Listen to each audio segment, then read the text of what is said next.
সাধারণ ভোটারদের উদ্দেশ্যে আমি বলতে চাই, আপনাদের একটা কথা পরিষ্কার করে বলবো, আমরা দুষ্কৃতিকারীদের বিরুদ্ধে, আমরা ভালো মানুষের বিরুদ্ধে না।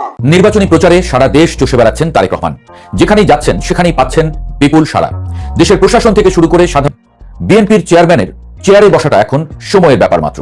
ফেব্রুয়ারি নির্বাচনে স্পষ্ট বার্তা দিলেন সেনাপ্রধান জেনারেল ওয়াকারুজ্জামান। যথাযথ তারিখ বিটিভিতে ভাষণ দেবেন BNP chairman Tarique Rahman. Slot নির্ধারণ করতে কর্তৃপক্ষকে নির্বাচন কমিশনের চিঠি।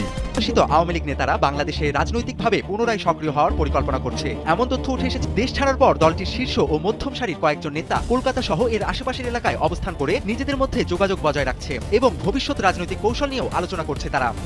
জানিয়ে দিব এই মাত্র পাওয়া সর্বশেষ গুরুত্বপূর্ণ আপডেট খবর। দর্শক, এত সময় শুনছিলেন সংবাদ শিরোনাম, এবার থাকছে বিস্তারিত। তার আগে ছোট্ট রিকোয়েস্ট করতে চাই, যারা এই ধরনের নিউজ দেখতে ভালোবাসেন দেরি না করে চ্যানেলটি সাবস্ক্রাইব করে বেল আইকনটি অল করে দিবেন। তাহলে কথা লম্বা না করে চলুন ভিডিওটি শেষ পর্যন্ত দেখতে থাকি।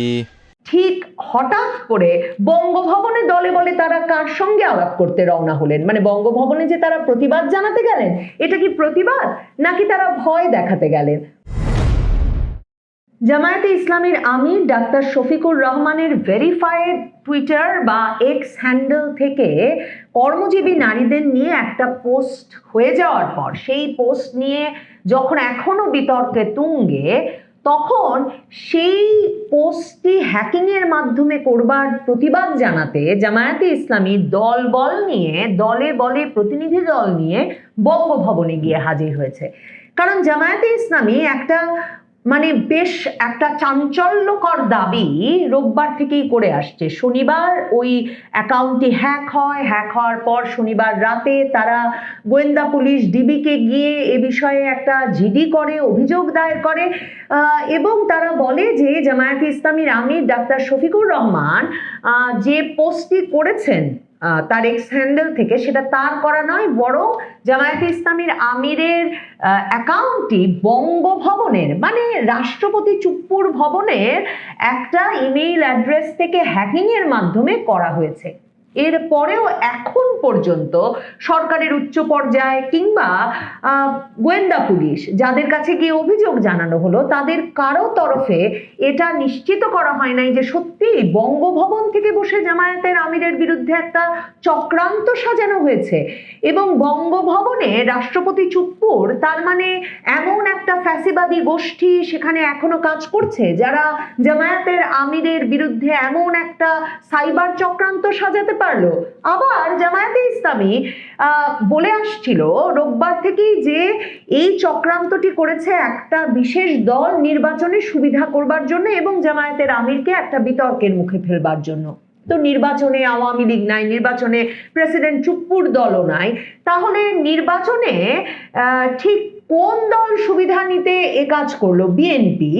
তাহলে যদি ধরে নেই বিএনপি, তাহলে বিএনপিপন্থী কোনো সরকারি কর্মকর্তা বঙ্গভবনে বসে এই কাজটা করেছেন? বিস্ময়কর হচ্ছে, জামাত দলে বলে বঙ্গভবনে গিয়ে উপস্থিত হলো, কিন্তু জামায়াতে ইসলামী এখন পর্যন্ত জানায়নি যে রাষ্ট্রপতি চুপ্পুর বঙ্গভবনের কোন কর্মকর্তার ইমেল থেকে এই হ্যাকিংয়ের ঘটনাটি ঘটলো। এবং বাংলাদেশের পুরো সরকারি প্রশাসনে 2024-এর 5ই আগস্টের পর ব্যাপক রদবদল করা হয়েছে যাতে আওয়ামী লীগ পন্থী বা ফ্যাসিবাদের দোসর আর কোনো কর্মকর্তা কোনো গুরুত্বপূর্ণ জায়গায় কাজ না করতে পারেন।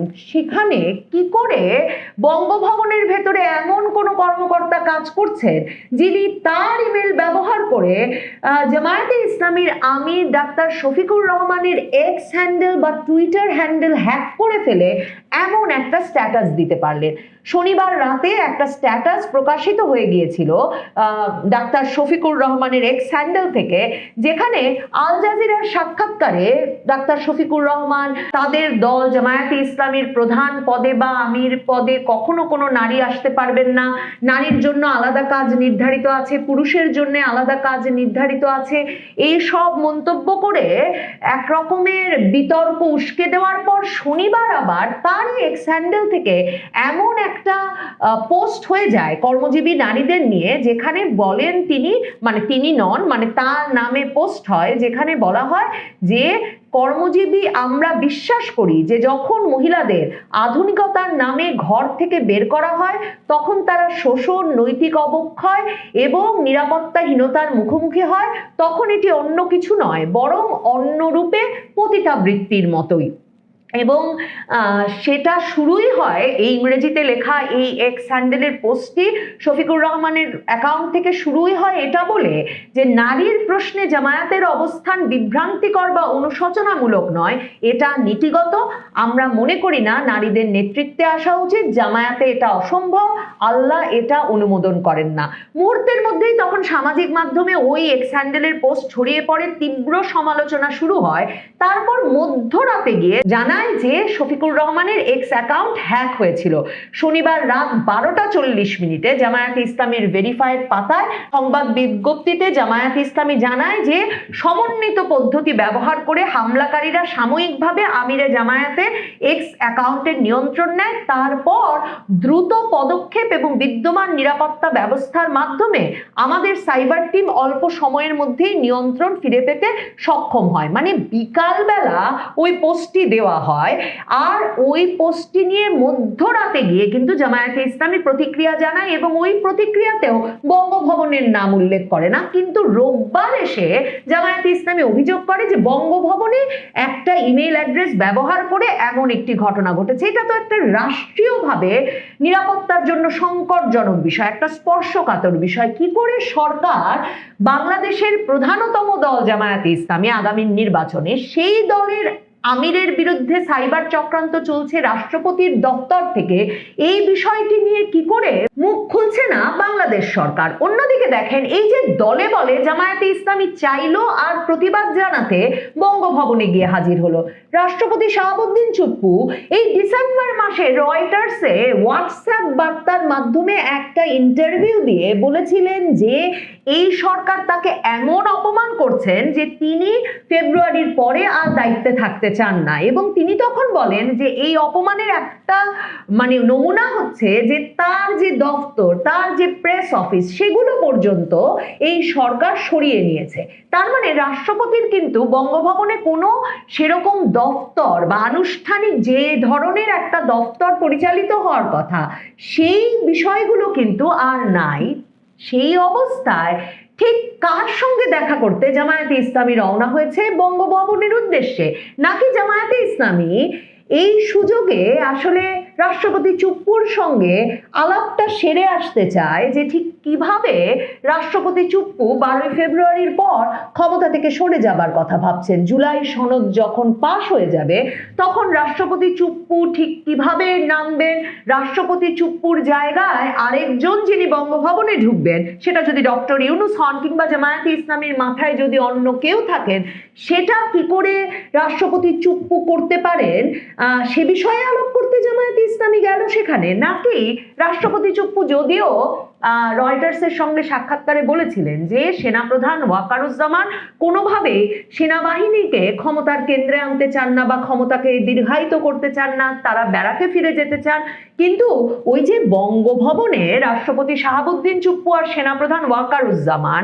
নির্বাচনের সময়টায় কিংবা 12 ফেব্রুয়ারির পরে জুলাই সনদ নিয়ে কোনো বাড়াবাড়ি হয়ে গেলে কেউ একটা বিপ্লবের সরকার গঠনের, যেটা জামায়াতে ইসলামীর অবস্থান যে নির্বাচনের পর আলোচনায় বসবেন তারা এবং বিএনপি মিলে এবং তারপর একটা জাতীয় সরকার গঠন করতে হবে, সেটা সংবিধান সম্মত নয় বলে যদি রাষ্ট্রপতি শাহাবুদ্দিন চুপ্পু আর সেনাপ্রধান ওয়াকারুজ্জামান বেঁকে বসেন, আবার যদি একটা জরুরি অবস্থা দেওয়ার পরিস্থিতি তৈরি হয়, কিংবা নির্বাচনটা যেমন সহিংস হবে বলে এমনকি যুক্তরাজ্য যুক্তরাষ্ট্র ভাবছে, ভেবে তাদের নাগরিকদের সতর্ক করেছে যে নির্বাচনের দিনেও ভোট কেন্দ্রে ব্যাপক সহিংসতা হতে পারে, এমন কোনো ঘটনা ঘটলে রাষ্ট্রপতি কি করতে পারেন, তিনি এবং সেনাপ্রধান মিলে কোনো পদক্ষেপ গ্রহণের কথা ভাবছেন কিনা, সেসব বিষয়ে জানতে আর জামায়াতে ইসলামী একরকম প্রেসিডেন্ট শাহাবুদ্দিন চুপ্পু, যিনি কিনা একরকম অন্তরীণ আছেন বঙ্গভবনের ভেতরে, যার কোনো আসলে স্টাফ নাই, যার প্রেস অফিস নাই, যার কর্মকর্তা কর্মচারী সেখানে নাই, একরকমের গৃহবন্দী দশায় যে প্রেসিডেন্ট চুপ্পু সেখানে আছেন। জামায়াতে ইসলামী আগামী নির্বাচনের শক্তিশালী পক্ষ হিসেবে বঙ্গভবনে গিয়ে রাষ্ট্রপতি চুপ্পুকে ধমকে এলো না তো, যে কি কি করলে তার কি কি হতে পারে আর তার সামনে কি পথ খোলা আছে। সেই বঙ্গভবনে যাওয়াটাকে একটা স্বাভাবিক চেহারা দিতে, মানে যেন তারা সত্যি আমিরে জামায়াতের এক্স অ্যাকাউন্ট হ্যাকিং হয়েছে বঙ্গভবন থেকে, এর প্রতিবাদ জানাতে বঙ্গভবনে দলে বলে যাচ্ছে, এমন একটা চেহারা দিতেই বঙ্গভবন থেকে হ্যাকিং এর গল্পটা ছাড়া হলো না তো। কারণ বিবিসি বাংলা স্পষ্টত তাদের প্রতিবেদন এক্স অ্যাকাউন্ট হ্যাকের দাবি জামায়াতের, সেখানে তারা বলছে যে এই এক্স অ্যাকাউন্ট হ্যাক করা যায় কিনা সে প্রসঙ্গে, এবং তারপর হ্যাক করা মাত্র এত তাড়াতাড়ি আইডির নিয়ন্ত্রণ যে আবার জামায়াতে ইসলামী ফিরে পেয়ে গেল, সেটা করা যায় কিনা এটা নিয়েও একটা বিতর্ক তৈরি হয়েছে। এবং বিবিসি বাংলা বলছে তাদেরকে সাইবার অপরাধ বিশেষজ্ঞ তানভীর হাসান জোহা বলেছেন এক্স অ্যাকাউন্ট হ্যাক হলে রিকভারি প্রক্রিয়া সাধারণত কয়েকটি টাইম স্লটে ভাগ করে এগোয় এবং প্রতিটি ধাপে আলাদা সময় লাগে। কাজেই যত দ্রুততার সাথে, মানে পোস্টটা দিলেন আমিরে জামায়াত, তার এক্স হ্যান্ডেল থেকে বেশ কয়েক ঘন্টা থাকলো, বিএনপি বলে 9 ঘন্টা থাকলো, জামায়াতে ইসলামী বলে 45 মিনিট থাকলো, এই ঘন্টার পর ঘন্টা ধরে থাকবার পর মধ্যরাতে গিয়ে জামায়াতে ইসলামী বলল যে তারা তাদের অ্যাকাউন্টের নিয়ন্ত্রণ ফেরত পেয়ে গেছে, এবং তারা এটাও বললো যে লক্ষ্য করার খুব দ্রুততম সময়ের মধ্যে তারা ফেরত পেয়ে গেছে। অ্যাকাউন্ট হ্যাক হলে তো ঠিক এভাবে ফেরত পাওয়া যায় না। কাজেই এই পুরো ঘটনাটার মধ্যে বঙ্গভবন এলিমেন্টটা জামায়াতে ইসলামী কি এই জন্য নিয়ে এলো যে তারা বঙ্গভবনে গিয়ে রাষ্ট্রপতি চুপ্পুকে সুস্পষ্ট বার্তা দিয়ে এলো যে কি করতে হবে তার, 12 তারিখে কোন পরিস্থিতিতে, 13 তারিখে কোন পরিস্থিতিতে তিনি কি ভূমিকা পালন করবেন, কখন তিনি সরে যাবেন, এই পুরো বিষয়টি যাতে একরকম ঘোষণা দিয়ে বঙ্গভবনে যাওয়া যায়, কিন্তু ঠিক কি কাজে তারা গেছেন তা নিয়ে আলাপ না হয় সে কারণে করা হলো। কারণ জামায়াতে ইসলামী তো রাষ্ট্রপতি শাহাবুদ্দিন চুপ্পুকে কোনো স্বীকৃতি 5ই আগস্টের পর থেকে দেন নাই। 5ই আগস্টে রাজনৈতিক দলের নেতৃবৃন্দ যখন বঙ্গভবনে গিয়েছিলেন অন্তর্বর্তী সরকার গঠন নিয়ে রাষ্ট্রপতি চুপ্পুর সঙ্গে আলাপে, জামায়াতের আমিরও তখন গিয়েছিলেন সেনাপ্রধান ওয়াকারুজ্জামানের সঙ্গে। কিন্তু এরপর মানে ইউনূস সরকারের উপদেষ্টারা যেমন কোনো অনুষ্ঠানে, কোনো আনুষ্ঠানিকতায় আর বঙ্গভবনে কখনো যান নাই, কোনো রাষ্ট্রীয় অনুষ্ঠানেও যান নাই, জামায়াতে ইসলামীর নেতৃবৃন্দও যান নাই, কোনো সাক্ষাৎ করতেও এর মধ্যে আর কখনো যান নাই। তাহলে ঠিক হঠাৎ করে বঙ্গভবনে দলে বলে তারা কার সঙ্গে আলাপ করতে রওনা হলেন? মানে বঙ্গভবনে যে তারা প্রতিবাদ জানাতে গেলেন, এটা কি প্রতিবাদ নাকি তারা ভয় দেখাতে গেলেন? প্রতিবাদ জানাতে গেলেন, কাকে প্রতিবাদ জানাতে গেলেন?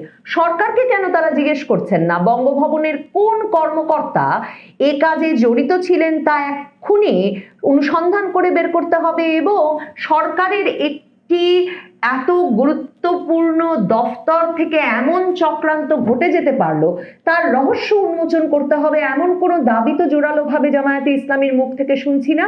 এই সব কিছুই পুরো বিষয়টিকে আরো রহস্যময় করে তুলছে। তবে জামায়াতে ইসলামী দলে বলে যে বঙ্গভবন পর্যন্ত রাষ্ট্রপতি চুপ্পুর সঙ্গে সাক্ষাৎ করতে উপস্থিত হয়েছেন তা একরকম নিশ্চিত। বঙ্গভবনে রাষ্ট্রপতিকে ভয় দেখাতে যাওয়ার বিষয়টা বাংলাদেশের ইতিহাসে নতুন কিছু নয়। 1975 সালের 7ই নভেম্বর পর প্রেসিডেন্ট এবং প্রধান সামরিক প্রশাসক পদে ছিলেন বিচারপতি সায়েম। তখনকার সেনাপ্রধান জিয়া তখন সেনাবাহিনীর কর্মকর্তা এরশাদ, মঞ্জুর এদেরকে নিয়ে বঙ্গভবনে গিয়ে ঘন্টার পর ঘন্টা বসে থেকে ভয় দেখিয়ে বিচারপতি সায়েমকে রাজি করিয়েছিলেন প্রধান সামরিক প্রশাসকের পদটি ছেড়ে দিতে।